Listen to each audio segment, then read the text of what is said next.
Panibagong araw, panibagong vlog na naman tayo ngayon. A day in my life as a second year marketing student na gusto yumaman. Walang nagtanong pero share ko lang. Halika, samahan niyo ako ngayong araw.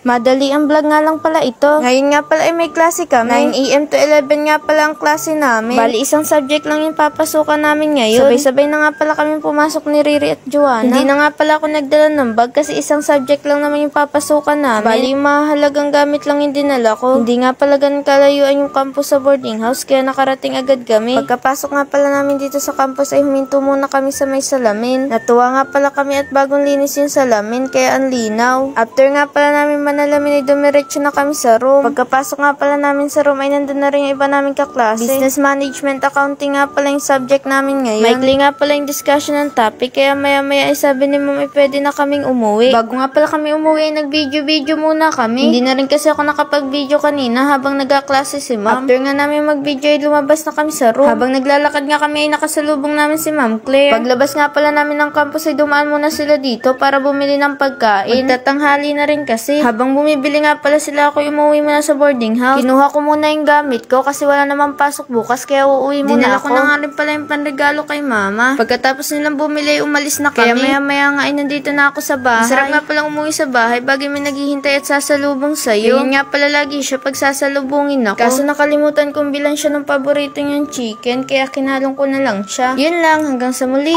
Bago ka nga pala mag-scroll ay huwag kakalimutan mag-like, comment, share, follow sa ating Facebook account. Yun lang at maraming salamat! A day in my life as a second year marketing student na gusto yumaman. Walang nagtanong pero share ko lang. Halika, samahan niyo ako ngayong araw.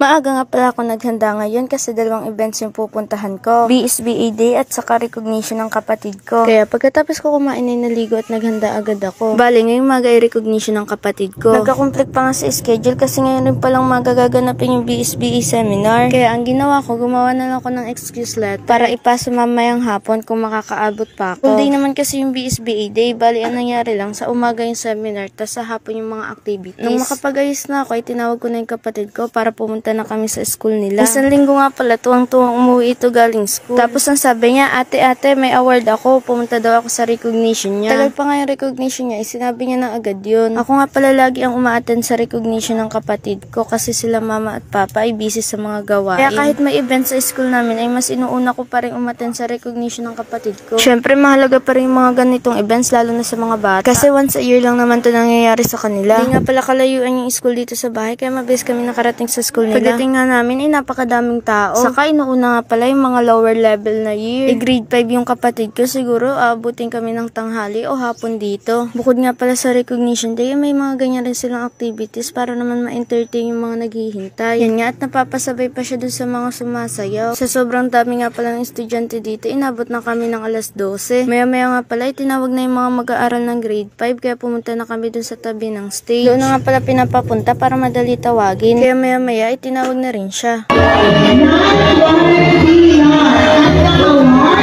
Di na nga pala ako nakapag-video nung umakyat kami sa stage kasi mabilisan lang rin. Nung nakuha niya na nga pala yung award niya, tuwan-tuwa nga siya. Parang hindi siya naghintay ng matagal dahil sa ngiti niya ngayon. After niya nga pala makuha yung award niya, lumabas na kami sa school. Tinanong ko nga pala siya kung anong gusto niyang kainin. Sabi niya ay mag-dimsum na lang tapos wag nalagyan ng kanin kasi may kanin naman daw sa bahay. Kaya dumiretso na kami sa dimsum para umorder. Ako na nga pala nagbayad para hindi niya magastos yung binigay sa kanya ni mama. Nakalimutan nga pala namin magdala ng payong kaya ito, nasa initan kami. Bago nga pala kami umuwi sa bahay, dumaan muna kami dito sa ice cream shop. Sabi ko mamili na lang siya, tas ako na ulit ang magbabayad. Pagkatapos namin bumili, ay dumiretso na kami sa bahay kasi sobrang init na talaga. Di na niya nga natiis, kaya binuksan niya na yung ice cream na binili niya. Sabi ko naman na ilagay niya muna sa rep kasi wala pa kaming kain. Tama kasing kumain o uminom ng malamig pag wala pang laman ang tiyan. Nung makarating na kami sa bahay, ay sumalubong naman ito si Princess. Kala mo naman ay may pasalubong ako sa kanya. Dumiretso nga pala si Lance kay mama para ibigay yung award niya. Yan nga, parang mas tuwan-tuwa pa si Princess kaysa isa kay mama. After nga yun ay kumain na kami kasi gutom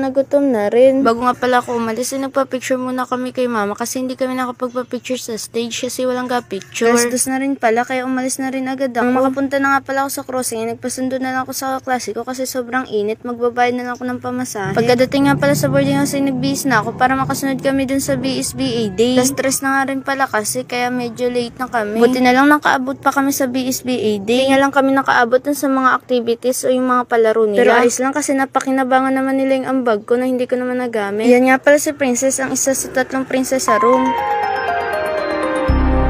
Dito nga pala ay pinag-attendance na kami ng secretary ng buong department. Kasi kahit papano ay umabot pa naman kami sa event. Pagkatapos nga pala namin mag-attendance ay bumalik na kami dun sa venue kasi para sa awarding. Nung matapos na yung awarding para dun sa mga nanalo sa contest ay pinatawag na kami dun sa baba para mag-pictorial ng buong department. Sa mga gantong event nga pala hindi mawawalan yung mga taong killjoy. Buti na lang kinabukasan ko na nalaman yung mga bali-balita about sa attendance kaya wala akong pake. Ang mahalaga ay enjoy namin yung event kahit late na kami. Napakaganda nga pala ng sunset, hindi nakakasawang tingnan. Tapos dagdagan mo pa ng kalmadong dagat. Sa mga gantong bagay ka na lang talaga magkakaroon ng peace of mind. Kaya bakit pa natin iisipin yung mga taong nanghihila pababa para lang makalamang sila? Kung pwede naman tayong maupo sa gilid pagmasdan ng karagatan at ang magandang sinag ng araw. Matapos na nga pala yung event ay tumulong na sila buddy para ayusin yung mga ginamit sa event. Dito nga pala sa Mamao Beach ginanap yung event para malawak rin. Para naman masulit namin ay dito muna kami nagpagabi. Minsan nga lang pala ako payagan ng gantong oras kaya susulitin na namin. Nawa nga pala namin nakita namin sa Facebook na trending. Yung magpo-form kayo ng hinukay na circle dun sa buhangin tapos yung pinakang gitna yun yung parang magiging lamesa. Tapos dun sa hinukay naman, dun naman ilalagay yung paa nyo para magiging style upuan. Yun, basta gets nyo na yun. Tapos nagawa nga pala sila ng mini bonfire para lang naman mausukan at gawa ng medyo malamok rin. Sa amin na nga pala pinatake charge ni Sek yung buong venue kasi kami na yung huling aalis pero nandun pa naman yung mga port gear. Kumbaga kami lang yung inatasan para i-check pagka-alis na kami dun sa venue. Kung may hindi pa naayos o kaya kung may naiwang gamit. Meron nga pala kami mga nakuhang naiwang gamit tas kinabukasan na lang namin binigay dun sa mga may-ari. Para naman masulit namin yung event ay nag-late night date na rin kami magkakaibigan. Tapos konting kwentuhan. Isa na dito yung mga ayaw naming ugali sa isa't isa. Tapos yung mga tinatago rin naming tampo o galit. Maganda nga pala yung mga gantong banding sa magkakaibigan para mas makilala nyo pa yung isa't isa. Maganda rin dito kasi nagiging open kayo sa isa't isa para rin alam mo kung ano yung mga mali mo na ginawa mo sa kanila. Dahil rin dito marami akong nalaman na mali ko na nagawa ko pala sa kanila. Sabi na rin pala saka medyo taib na rin kaya umuwi na kami. Dito na nga pala kami sa boarding house dumiretso para makapagbanlaw na rin sila. Nagluto nga pala kami ng mainit na sabaw para naman matanggal yung lamig sa katawan namin. Pagkatapos nga pala namin kumain ay nagpahinga at natulog na kami. Dito na nga pala namin sila pinatulog. Nagsabi na lang kami sa mga kasama namin sa boarding house para bukas na lang sila bumiyahe pa Makalelon. Yun lang, hanggang sa muli! A day in my life as a second-year marketing student na gusto yumaman. Walang nagtanong pero share ko lang. Halika, samahan niyo ako ngayong araw. Linggo nga pala ngayon. Saka ngayon rin ang second day training ng Junior Medical Officer. Tuwing linggo nga pala ang ROTC training day dito sa PUPGL. Kaya maaga ako nagising. At pagkagising ko ay naligo at nagahis agad ako. Kasi makikisabay lang ako pa campus kila sir. Siyempre makikisabay ka na lang tas malalate ka pa. Hindi naman pwede yun. Kaya pagkatapos ko gumayak ay pumunta na ako kila Buddy Ash. Dito na rin kami naghintay kasi dito naman dadaan si sir. Umuwi nga pala ako dito sa Makalelon kasi birthday ni mama kahapon. Maya nga inainip na kami ni Buddy Ash kaya pumunta na lang kami sa office para doon na lang maghintay. Si sir kasi yung guest instructor o yung magtuturo for basic first aid and emergency response for survival. Dito na nga pala muna kami naghintay sa office. Nung naghintay nga pala kami kay sir, dumating rin si ma'am ni Kaya. Saka rin pala si ma'am sa magtuturo sa amin. Maya-maya nga ay dumating na si sir. Kaya tumulong na kami sa pagkuha ng mga gagamitin para sa training. Nung okay na ang lahat ay sumakay at umalis na rin kami. Mga ilang minuto nga lang ay nakarating na agad kami dito sa bayan ng General Luna. Nung makarating na nga pala kami sa campus ay maya-maya nag-start na rin. Syempre bago mag-start ay pinakilala mo na yung mga guests o yung mga magtuturo. Hindi na nga pala ako nakapag-video dun sa discussion ni sir kasi nakikinig rin ako. After nga pala ng discussion ni sir, tinuro ni Ma'am Nikaya in different kinds of bandaging. Kasama nga rin pala namin iba naming kabady. Isa na dyan si Buddy sir. Yan nga pala yung Junior medical officer ng PUPGL. Bukod nga pala sa amin, kasama rin namin yung mga kabady namin sa Mulanay. Saka yung junior medical officer rin ng Mulanay. Bago nga pala ituro yung different kinds of bandaging, itinuro rin ni ma'am yung different parts of triangular bandage. Syempre, kahit nakapag-training na kami dati, inaaral pa rin namin hanggang ngayon. Kaya kung mapapansin nyo, ginagawa rin namin ngayon yung tinuturo ni ma'am ngayon. Katapos nga pala ng bandaging technique, ay kasunod naman itinuro nila ma'am yung spine board management. Habang nakikinig nga pala ako, hindi ko namamalain ay napaglaro na pala yung cellphone ko. Bay, tingnan nyo naman ang ginawa sa cellphone ko. Tingnan mo, tuutusan pa niya yung mga kabady niya. Tuktukin mo, dali ka na. Di niya pala alam na akin yung cellphone ay nandun lang naman ako sa may harap nila. Kanino yun? Akin.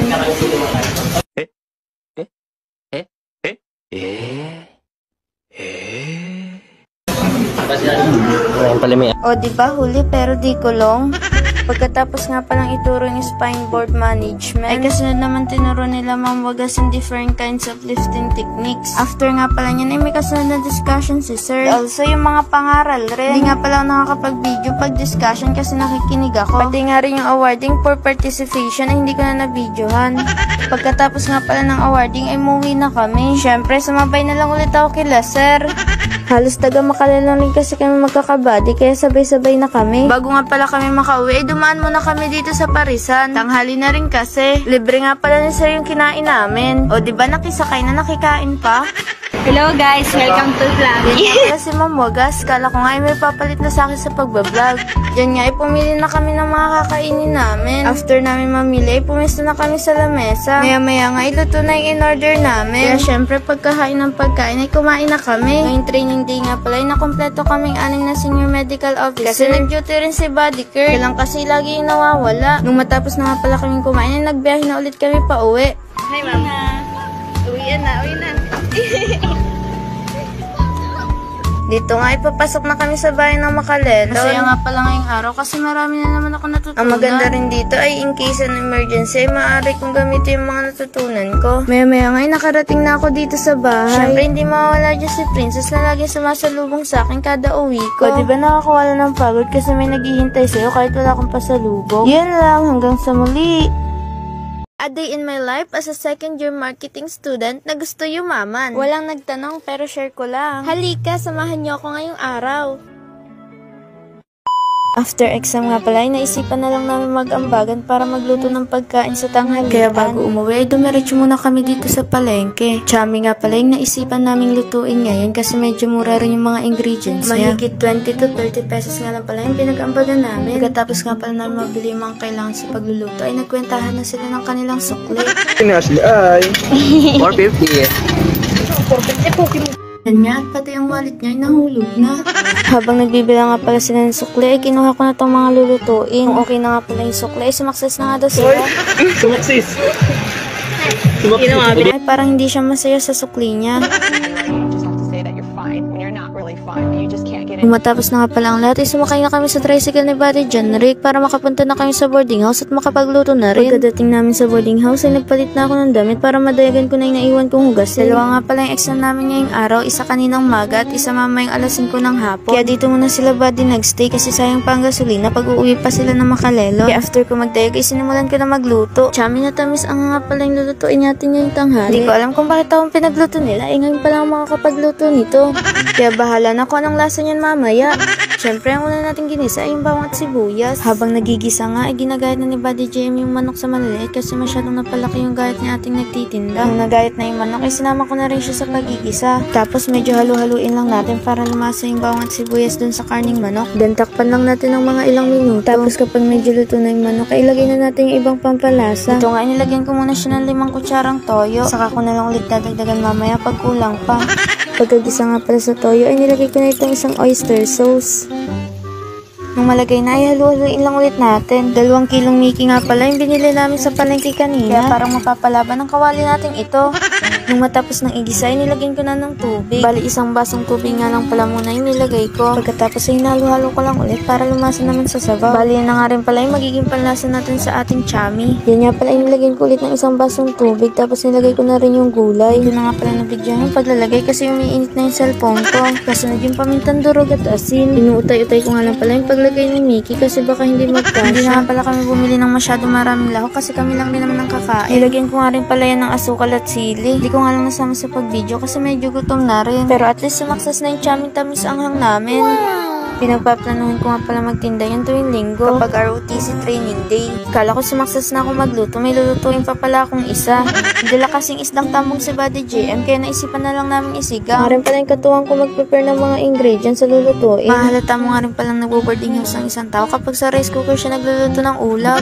Una ko nga palang nilagay yung sibuyas at kamatis, tapos nung kumulo na, inilagay ko na itong kamyas o kalamyas kung tawagin din sa Quezon. Tapos sinunod ko na itong isda. Mas lalong masarap nga pala ito kung nalagyan namin ng kangkong at talbusan. Pero hayain at lasang sinigang pa rin naman yan. Nilagay nga rin pala yung seasoning mix na pangpaasim. Nakalimutan ko na rin kasing videohan kasi nga gutom na. Kaya nung maluto na ang mga ulam at saka yung kanin, kumuha na si Buddy Jenrick ng dahon ng saging. Oo, sa dahon na lang kami ng saging kakain para hindi na masyado marami yung dayagin.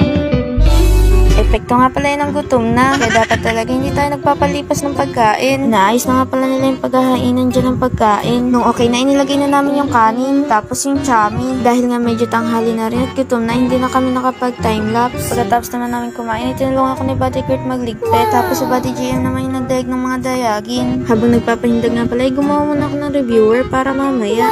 Hindi ko alam kung bakit gumagawa pa ako ng reviewer. Manggagaya lang rin naman ako mamaya. Bago nga pala mag-alas 5 ay umalis na kami. Pasok na nga pala kami ngayon. Hello.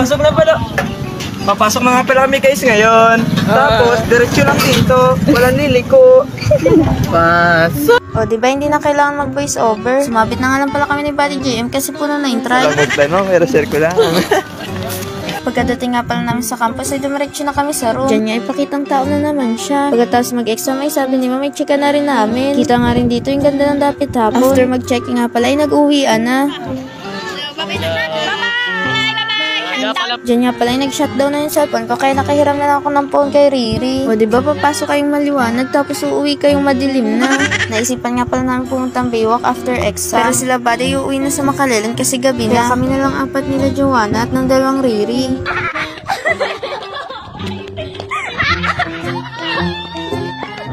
O, diba? Parang mga nakawalang bata. Dito nga pala kami pumunta sa paborito namin tambayan dito sa Baywalk. Habang nga pala muna yung dalawa, nandito muna kami ni Riri, nagpapakute. Nakakabano nga pala itong toy nilang nakadisplay.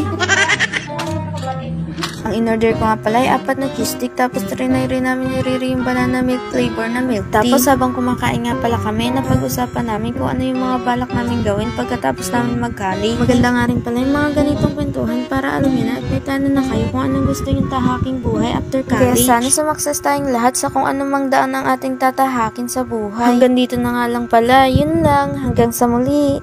In my life as student marketing research na gusto yung aman. Wala nagtanong pero share ko lang. A day in my life as a second year marketing student na gusto yumaman. Walang nagtanong pero share ko lang. Halika, samahan niyo ako ngayong araw. Linggo na naman pero walang ROTC training day ngayon kasi ngayon nagaganap yung ROTC day and night dito sa PUPGL. Saka nga lang pala ako nagabid ng pag-aayos nung dumating na yung mga kabady ko. Habang nag-aayos nga pala ako ay kumakain muna sila ng kanilang almusal. Sarap po kumain. O diba ang bilis na hawakan niya agad yung cellphone ko.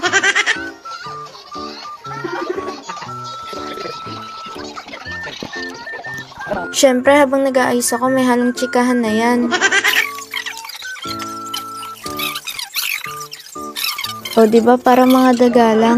Diyan nga, nakuha pa nila magkulitan. Wow! Ang ano? You're so... Ah! Amoy sunog daw, oh. Siya na malapit sa'yo. Ang tagal ko kasi nakadikit sa kanya. Pagkatapos ko nga pala mag-ayos ng buhok, ay sinunod ko ng pag-toothbrush. Hindi ko alam kung alam ba ni Buddy Ash na may camera dyan kasi kanina pa siya dyan nakaharang. Alam ko ako yung nagtutoothbrush pero sa kanya nakatutok yung camera. Bahala kayo na lang umintindi dyan. Habang nagtututbrush nga pala na ito si Buddy GM naghihintay. Hindi nga pala ako nag-tactical pants ngayon kasi hindi naman training day, saka para komportable rin ako gumalaw. Sa umaga nga pala gaganapin yung ROTC day. Malamang, ROTC day nga eh. Dito nga pala hindi ko alam kung anong pinagagawa dyan ni Buddy dyan, Rick. Ngayon ko pa lang kasi nakikita yung mga video habang nagbo-voice over.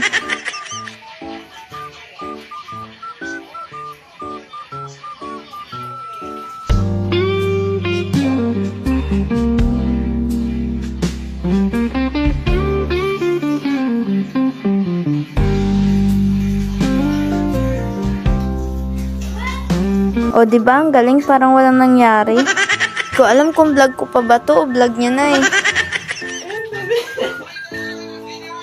Subukan mo isama yun ako. O ayan, kayo na lang mag-decision kung kaninong a day in my life to. Tapos, kinuha na naman niya. Ay, hello po. Ito po ginagawa niya, oh. Ayan, oh. Yak!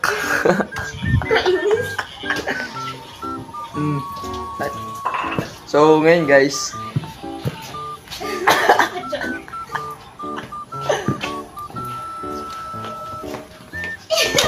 Sinaradora ko ng pinto. Apo. Lubayan niya daw ako. Proper enter daw. Tai. Ngayon, papasok na ulit tayo dito.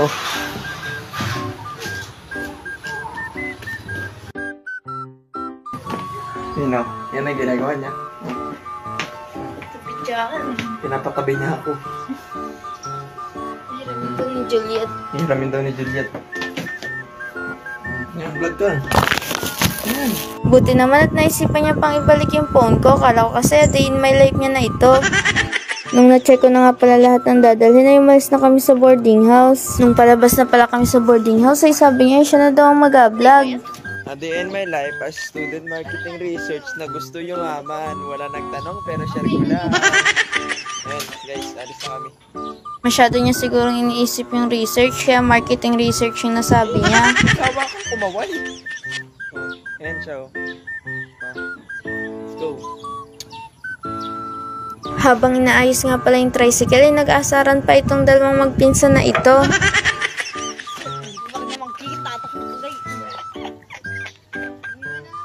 Pahingi ako siya. Akala ko kaya nililinis yung tricycle kasi magta-tricycle kami pa Bulwagan. Yun pala maglalakad lang. Sa bagay kung tutuusin, hindi naman ganun kalayo dito sa boarding house yung venue ng ROTC Day, kaya pwedeng lakarin. SB student na gusto yumaman. Wala nagtanong pero share ko lang. O diba at nagawa pa nilang urayin ng ating intro? Pero at least alam kong nanonood sila ng vlog ko. Maya-maya nga ay nakarating na rin kami dito sa venue. Pagkapasok nga pala namin ay nag-attendance muna kami. Dito nga pala sa Bulwagang May Puso gaganapin yung ROTC Day and Night. Sa umaga nga pala gaganapin yung mga palaro o yung mga sports activities. Sa mga nagtatanong kung bakit kami naka-duty kahit hindi naman training day ngayon. Kasi po in case na may ma-injured or may emergency, kami ang unang may responsibilidad doon. Pagkatapos nga pala ng opening remarks ay sinimula na ang yell competition. Habang nakikinig nga pala sa yell competition ay naisipan ni Buddy John Rick mag-timelapse. Syempre nakigaya rin ako sa pag-timelapse. Maya nga ay dumating na rin si Riri. Siya nga pala yung magna-narrative ng event sa Lunastra. Pagkatapos nga pala ng yell competition ay sumunod naman yung basketball. After naman ng basketball ay yung volleyball girls. Maya nga ay nabutan na rin kami nila ma'am ng merienda. Nung matapos na yung mga laro ay naisipan na namin ni Riri na umuwi. Tanghali na rin kasi kaya gutom na. Kaso nung di pa kami nakakalayo ay bigla naman bumuhos ang ulan. Kaya bumalik na lang ulit kami sa Bulwagan. Habang nagpapahulaw nga ng ulan ay nakipagtsikahan na lang muna tapos ako. Tapos nung medyo hulaw na ay nagchat rin si ma'am na sa campus daw kami dumiretso para kumain ng tanghalian. Pagkatapos namin pumunta sa campus para kumain ay bumalik ulit kami sa Bulwagan. Yung hapon naman ay yung 4th championship ng mga laro. Naisipan nga pala muna namin lumabas ni Buddy Ash para magmerienda naman. Dito nga pala yung libre lang ako ni Buddy Ash kasi wala talaga akong dalang pera. Pero wala naman talaga akong dadalhing pera. Libre niya nga pala akong palamig tapos itong lumpiang gulay. O diba suka palang nakakatakam na. Parang nagutom bigla ako habang nagbo-voice over. Pagbalik nga pala namin ay championship na ng basketball. Kaya naupo muna kami habang nanonood sa kanila. Dito nga pala ay tinatry na yung pailaw mamaya para sa ROTC na. Huwag na nga pala yung iba naming kabady kasi baka may gagawin pa sa kanila. Kaya kami na lang muna ni Buddy Ash yung nagpaiwan dito. After nga pala ng championship ay yung mga officer naman yung naglaro. Hindi nga pala ako makakasama sa ROTC night mamaya. Kasi birthday rin ng kapatid ko ngayon. Saka may pupuntahan rin kami awarding bukas ng maga. Kaya nung matapos na ang championship ay umalis na rin kami ni Buddy Ash. Dumaan nga pala muna ako sa tindahan para bumili ako nitong paper bag. Paglalagyan ko nga pala yan ng pangregalo dun sa kapatid ko. Kaya pagdating sa boarding house ay inayos ko na yung pangregalo ko. Bale 11th birthday nga pala ni Lance ngayon. 9 years gap nga pala yung tanda ko sa kanya. Ang gusto ko nga pala na nagre-regalo ako lalo na sa mga special occasion. Gusto ko kasi maramdaman nila na mahalaga yung araw na yon. Nung matapos na nga pala akong mag-aya, kaya umalis na kami ni Buddy Ash sa boarding house. Crossing na nga pala kami pupunta para doon kami maghintay ng Egypt. Makarating na kami sa crossing ay maya-maya ay may dumaan na ring Egypt. Kaya nakasakay agad kami. Na nga lang pala yung natirang allowance ko sa 1 linggo. Tapos sakto lang rin sa pamasahe ko. Diba parang nag-timelapse? Sa ulang tao nga pala kami bumaba kasi may dadaan pa si Buddy Ash. Hihiram nga pala siya ng uniform para sa awarding bukas. Katapos na ay naghintay naman kami ng tricycle papunta naman sa bayan. Medyo matagal rin nung naghihintay kami ng tricycle kasi mag-aalas 6 na rin yan. Pero mga ilang minuto ay may dumaan na ring tricycle kaya sumakay na kami. Bahay na nga pala, diretso namin ni Buddy Ash kasi sabi ni Mama, isama ko na sila Buddy para doon na rin sila kumain. So ay nakarating na kami dito sa bahay. Syempre ang unang sumasalubong lagi sa akin ay si Princess. Nakalimutan ko nga pala siyang bilhan ng pasalubong. Kauwi ko nga pala, chinat ko na yung iba naming kabady. Hindi ko na nga pala nasama yung celebration ng gabi kasi nalobat na rin ako. Kaya hanggang dito na lang. Salamat. Hanggang sa muli. For today's video nga pala ay nagluto tayo ng masarap na ukoy ng puso ng saging. A day in my life as a second year marketing student na gusto yumaman. Walang nagtanong pero share ko lang. Halika, samahan niyo ako ngayong araw.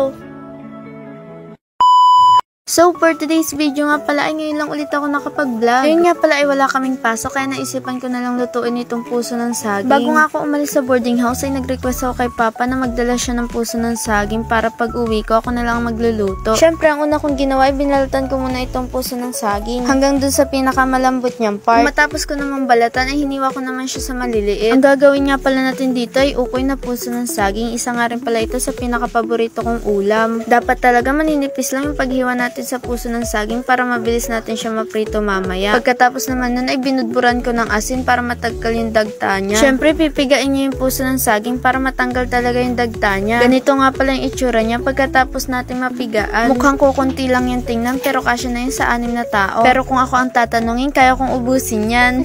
Kasunod naman natin ginawa ay yung breading mixture na ilalagay natin dito sa puso ng saging. Nilagyan ko nga pala yan ng bawang, sibuyas, paminta, 2 itlog, harina, tapos yung chicken breading. Then nilagay ko na rin yung puso ng saging. Tapos yun, pwede na nating iprito.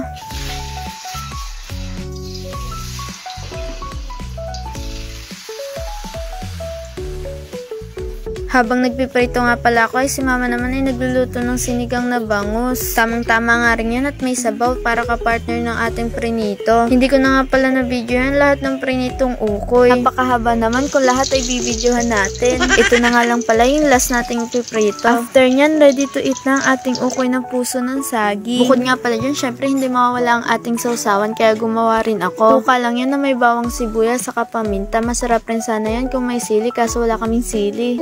Yun lang, kain tayo hanggang sa muli. Pagkatapos sa binyagan, nagpunta sa... Binyagan, bumalik na kami sa training nga. A day in my life as a second year marketing student na gusto yumaman. Walang nagtanong pero share ko lang. Halika, samahan niyo ako ngayong araw. So, matagal-tagal na nga rin pala ang ating huling vlog, kaya samahan nyo ako ngayong araw. Sunday nga pala ngayon, at hulaan nyo, ba't ako nakaganyan? Si ate mo, ginawa po manghuhulay manunood. Ngayon nga pala, i-attend ako ng binyagan. Kasi isa ako sa napili para maging ninang. Kaya pagkatapos ko mag-ayos, naglakad na kami papuntang simbahan. Hindi naman kasi kalayuan yung simbahan dito sa boarding house, kaya nilakad na lang namin. Kasama ko nga rin pala yung dalawa sa napiling maging ninang rin. Ito nga pala yung first ever official ninang ko sa binyag. Kaya super super thankful ako kasi ako yung napili niya maging ninang. And because of that, I have another reason to become a better version of myself. Better version? Maya-maya nga nakarating na rin kami dito sa simbahan. Hindi naman yata masyadong halata na excited kami kasi nauna pa kami dito sa simbahan. Sa mga oras na nga rin yan, kukunti pa lang rin ang tao dito sa simbahan. Dito nga pala yan sa simbahan ng General Luna, Quezon. Isa nga pala sa bucket list ko ang pumunta sa simbahan sa iba't ibang lugar dito sa Pilipinas. Kaya kapag may pupuntahan akong isang lugar, hindi pwedeng hindi ko mapuntahan yung simbahan. Anyway, dahil nga masyado kami maagap, ay naisipan muna namin mag-almusal. Kaya lumabas muna kami ng simbahan para maghanap ng pwedeng kainan. Hindi pa rin naman nagsisimula yung misa, kaya kumain muna kami. Spaghetti nga pala yung binili ko para hindi masyado mabigat sa tiyan. Then nung matapos na kaming kumain, ay bumalik na ulit kami sa simbahan. Ngayon nga lang pala namin napansin na meron palang daan dito sa tapat ng simbahan. Umikot pa kami kanina dun, meron naman pala dito mismo sa harap ng simbahan. Saktong-sakto naman pagpasok namin sa simbahan ay magsisimula pa lang yung misa. Nung matapos naman ng misa, hinihintay na lang namin si Father para sa ceremony ng binyag. Ito nga pala si Baby Bia, yung bibinyagan. Habang naghihintay nga pala kay Father, tinuturo na sa amin kung ano yung mga gagawin mamaya para sa binyag. Nung dumating na si Father, sinimulan na yung ceremony para sa binyag. Nasaramit ka sa mahigit. Mapasa amin. Sundin na loob. Nung matapos na, lumabas na kami sa simbahan para doon na lang mag-picture. Dito nga pala, nagpicturean muna yung mga ninang at ninong. After nyan ay umalis na kami para naman pumunta doon sa bahay nila Buddy Kelly. Syempre, after misa, kainan naman ang kasunod niyan. O diga, tuwan-tuwa at kainan na naman. Pinag-tricycle na nga pala kami kasi medyo malayo rin yung bahay. Nung makarating na kami, binigyan agad kami ng paper plate para kumain na. Bali, sinabay na nga rin pala yung birthday ni Bia at saka yung binya. Tingnan mo nga naman at napakaganda ng inaanak kong yan. Pagkatapos nga pala namin kumain ay umuwi na kami at medyo tanghali na rin. Isa pa, nakalimutan namin magdala ng payong kaya mainit ang paglalakad. Saka may mga training pa ang medical officer. Kaya pagdating ko sa boarding house ay nagpalit agad ako ng damit. O diba, parang walang nangyari. Kasi nagpapasama yung mga kabady ko kila Buddy Kelly. Hindi kasi sila nakasama sa misa kanina at may training nga ang medical officer ay hapon yun. Bali ngayong hapon lang ako a-attend. Dia. Hi. Say hi. O diba nakapangutunan naman tayo. Pagkatapos naman ay didiretso na kami sa campus. Tapos nga niya, paglabas namin dyan ay highway pa rin. Aray ka. Tira nyo.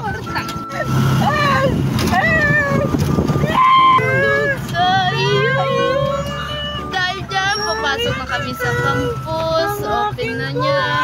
Open niya na. Papasok na kami. Pasok na kami. Ang pangit. Pasok na kami. Bye-bye. Pagkatapos sa binyagan, nagpunta sa... Binyagan, bumalik na kami sa training nga. Ingay eh. Ha? People! Ayun pala. Rope Rescue Operation and Preparedness Education Course Training. Yun. Team, kabataang may alam at una sa paghahanda. Ito yung gagawin namin mamaya. You see? What you called it? It's rappelling. Yeah, rappelling. It's rappelling. Rappel. Wrap your pelling. Oh my god. Oh, what's that? Oh! Megatron! Montage. Oh, kunin nito or...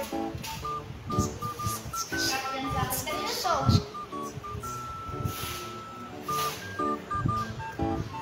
Bye na daw.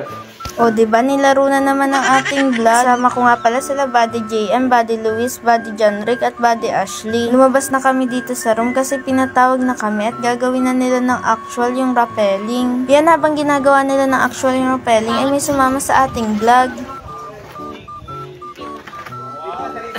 Kasama ka na sa vlog. Yung mga tabi ni John ay boy. Ay, hindi. Ano nga yung intro mo? Ano yung intro mo? Ano yun? Ano yung intro mo? Diyan nga pala iniisip nila kung ano yung intro ng vlog ko. Ano nga intro mo, ma'am? Day in a life. Day in a life as a second year marketing student. Oy, first year. Second year na siya. Ay, hindi. Ay, ako ba? Aba, at nagtalo pa talaga ang dalawa. A day in my life as a BPA. first year medical officer.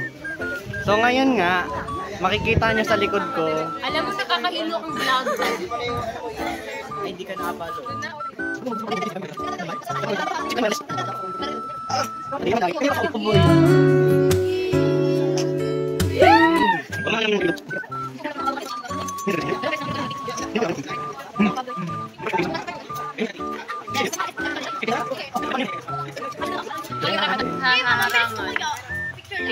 Digat, kagulo ang pagbablog natin ngayon. Nauhaw nga pala kami, kaya pumunta muna kami kila Buddy Ash para makiinom.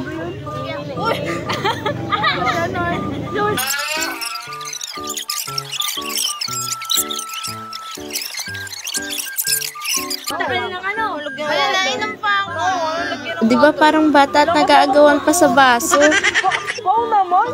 Thank you, ma'am. Kita na gagawin. Nag-aagawan niya pala tayo. Sino nga dati may abitanda ni Mama? Di ba, voice over, papasukin natin yun. Nung nakapag-perform na ang lahat ng rappelling, ay tumulong na sila Buddy Janrick at Buddy Ash mag-ayos ng mga gamit. Pagkatapos naman yan ay awarding doon sa mga participants, syempre especially na doon sa mga guest speaker. After ng awarding, photo opportunity naman. Kasama nga rin pala namin yung mga kabady namin sa Mulanay at yung mga junior medical officer ng Mulanay. At yun na nga lang pala nagtatapos. Yun lang, hanggang sa muli.